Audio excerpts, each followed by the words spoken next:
नमस्कार, न्यूज़ देख रहे हैं आप। आपके साथ मैं हूं सुधांशु शेखर। आपको बता दूं कि दिल्ली के 400 स्कूलों में बम की झूठी खबर को लेकर कॉल करने वाले बच्चे को पुलिस ने पकड़ लिया है। जी हां, उस बच्चे ने 400 स्कूलों में झूठे बम होने की खबर फैला करके सनसनी मचा दी थी। उसके बाद से पूरे दिल्ली में अफरा तफरी का माहौल था। दिल्ली पुलिस पूरी तरीके से रेस हो गई और उस बच्चे को पकड़ लिया है। बच्चे को पकड़ने के बाद दिल्ली पुलिस ने प्रेस कॉन्फ्रेंस किया, जिसमें उन्होंने कई बात को लेकर खुलासा किया है। जी हां, पुलिस ने बताया कि यह वही बच्चा है जिसके परिवार ने संसद हमले के आरोपी अफजल गुरु को फांसी देने का विरोध करने वाले एनजीओ का समर्थन किया था। जी हां, यानी यह वही बच्चा है जिसके परिवार ने अफजल गुरु को फांसी देने का विरोध किया था। आपको बताते जाऊं कि दिल्ली पुलिस ने इसके अलावा भी कई मामले को लेकर खुलासा किया।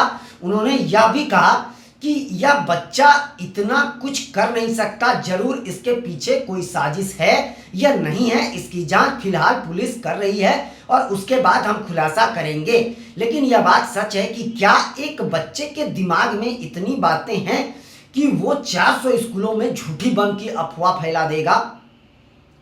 ये कहीं से भी पुलिस को रास नहीं आ रहा है।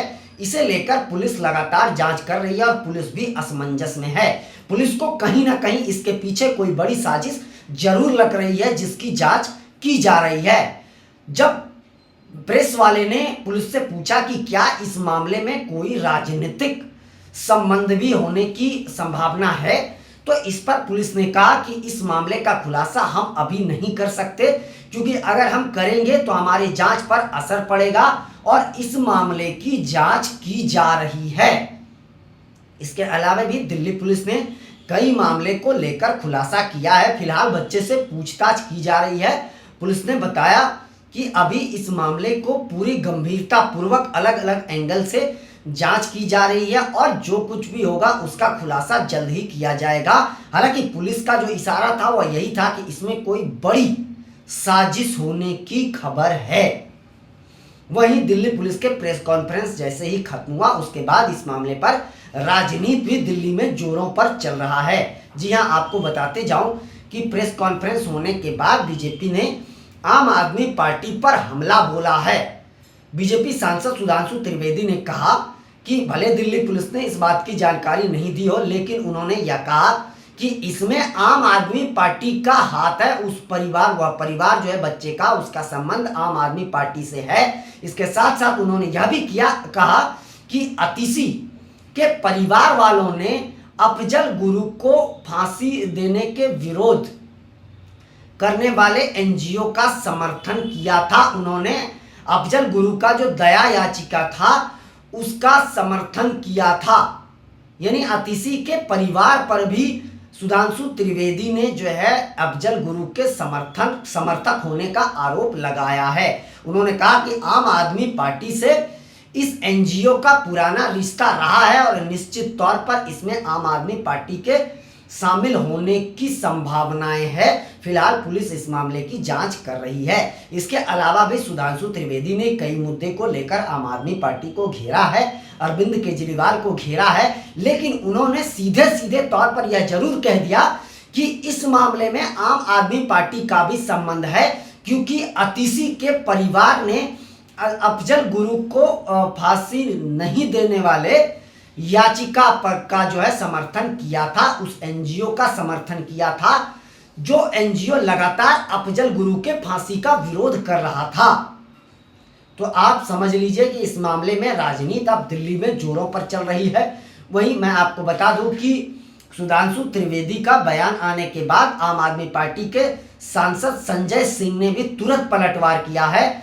संजय सिंह ने कहा कि कितनी नीच तरह की राजनीति बीजेपी कर रही है, कितनी ओछी राजनीति बीजेपी कर रही है। एक छोटे बच्चे के फोन कॉल पर भी बीजेपी राजनीति कर रही है। इसके साथ साथ उन्होंने बीजेपी से कई सवाल पूछे। उन्होंने कहा कि कुछ दिनों पहले हमें भी धमकी मिली थी फोन कॉल्स के जरिए, उसका क्या हुआ? उसके अलावा उन्होंने कहा था कि इससे पहले भी कई स्कूलों को बम से उड़ाने की धमकी दी गई थी, उसकी जांच का क्या हुआ? उन्होंने कहा कि दिल्ली, माफ कीजिएगा, यूपी के कई स्कूलों को उड़ाने की धमकी दी गई, उस जांच का क्या हुआ? इस्कॉन मंदिर को उड़ाने की धमकी दी गई, उसकी जांच का क्या हुआ? मध्य प्रदेश के मंदिर को उड़ाने की धमकी दी गई, इसके जांच का क्या हुआ? उन्होंने कई मुद्दे को लेकर बीजेपी पर सवाल उठाए हैं। उन्होंने सुरक्षा एजेंसियों को लेकर यह कहा है कि बीजेपी देश की सुरक्षा एजेंसियों के साथ खिलवाड़ कर रही है। इसके अलावा भी उन्होंने कहा कि बीजेपी के पास ना नेता है, ना नीति है और ना विचार है, वह बस ओछी राजनीति कर रही है और विधानसभा चुनाव को लेकर इस तरह की राजनीति की जा रही है जो राजनीति नहीं होनी चाहिए। इसके अलावा संजय सिंह ने कई मुद्दे को लेकर बीजेपी को घेरा है और उन्होंने कहा कि इस मामले में कोई सच्चाई नहीं है, आम आदमी पार्टी का कोई लेना देना उस एनजीओ से नहीं है। इस पर बीजेपी सिर्फ आरोप प्रत्यारोप करके राजनीति करना चाहती है। तो आप समझ लीजिए कि अब इस मामले में राजनीति लगातार गरमा रही है और अब आतंक के मामले में भी देश में दो फाड़ नजर आ रहा है राजनीतिकरण को अगर आप देखें। और इस बात की सच्चाई तो है ही, पुलिस ने खुलासा कर ही दिया किया कि ये वही एनजीओ है जो एनजीओ अफजल गुरु के फांसी देने का विरोध कर रहा था। उसी एनजीओ से इस बच्चे के परिवार का ताल्लुकात है। तो यह बात जब स्पष्ट हो गया, पुलिस ने इस बात का खुलासा तो नहीं किया कि इसका जो संबंध है इस परिवार का वह आम आदमी पार्टी से है या नहीं है, यह तो जांच का विषय है। लेकिन सुधांशु त्रिवेदी ने साफ तौर पर कह दिया कि उस एनजीओ का संबंध आम आदमी पार्टी से है। इसके साथ साथ मैं आपको बता दूं कि संजय सिंह ने कहा कि अगर आज के दिन प्रधानमंत्री नरेंद्र मोदी को अमेरिका बुला लिया जाता है तो भी बीजेपी वाले कहेंगे कि इसमें भी अरविंद केजरीवाल की साजिश है। तो इस आरोप में कोई सच्चाई नहीं है, लेकिन सुधांशु त्रिवेदी ने जो खुलकर बात कह दी कि अतिशी के परिवार ने उस एनजीओ का समर्थन किया था, तो इसका जवाब आखिर संजय सिंह ने क्यों नहीं दिया? इसका जवाब भी संजय सिंह को देना चाहिए था, किया था या नहीं किया था। आप इस बात की जानकारी दीजिए। और इस मामले में अगर सवाल खड़े हुए हैं तो गंभीर सवाल है और इस मामले में मुख्यमंत्री अतिशी को भी जवाब देना चाहिए।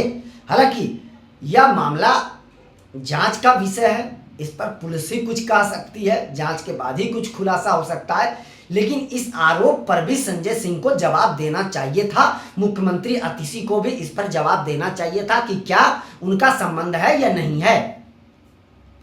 फिलहाल मैं आपको बता दूं कि इस मामले को लेकर दिल्ली की राजनीति लगातार गर्माते जा रही है और बयानों का दौर, आरोप प्रत्यारोप का दौर भी जारी है। संजय सिंह ने कहा कि दिल्ली पुलिस को जिस बात की जानकारी नहीं है उस बात की जानकारी अनुराग ठाकुर को है, उस बात की जानकारी भारतीय जनता पार्टी को है। तो आप समझ लीजिए कि सुरक्षा एजेंसियों पर सवाल खड़े हो रहे हैं।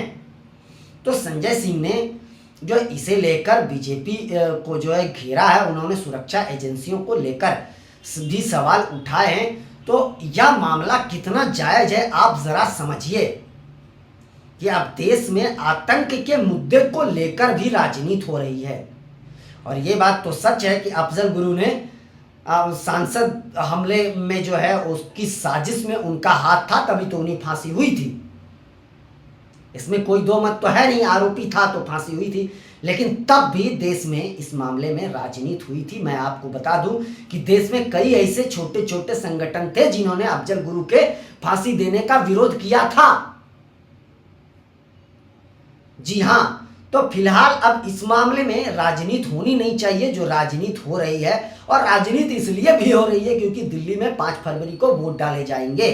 तो विधानसभा चुनाव को लेकर भी यह मुद्दा और भी गरमाया हुआ है। फिलहाल देखते जाइए इस मामले में और क्या क्या खुलासा होता है। पुलिस हर मामले की जांच कर रही है और जल्द से जल्द इस मामले का खुलासा हो जाएगा कि किसका संबंध किससे है। फिलहाल मैं आपको बताते जाऊं कि 3:30 बजे आज इस मामले को लेकर हम विस्तार से आपके साथ जुड़ेंगे। आप लोग भी जुड़िएगा। इसके अलावा किसी अन्य मुद्दे को लेकर भी हम लोग बातचीत करेंगे 3:30 बजे। फिलहाल के लिए बस इतना ही, मुझे दीजिए इजाज़त। आप हमारे चैनल को लाइक, शेयर और सब्सक्राइब अवश्य कीजिए और आप अपना बहुत ज़्यादा ख्याल रखिए। तब तक के लिए मुझे दीजिए इजाज़त। शुक्रिया।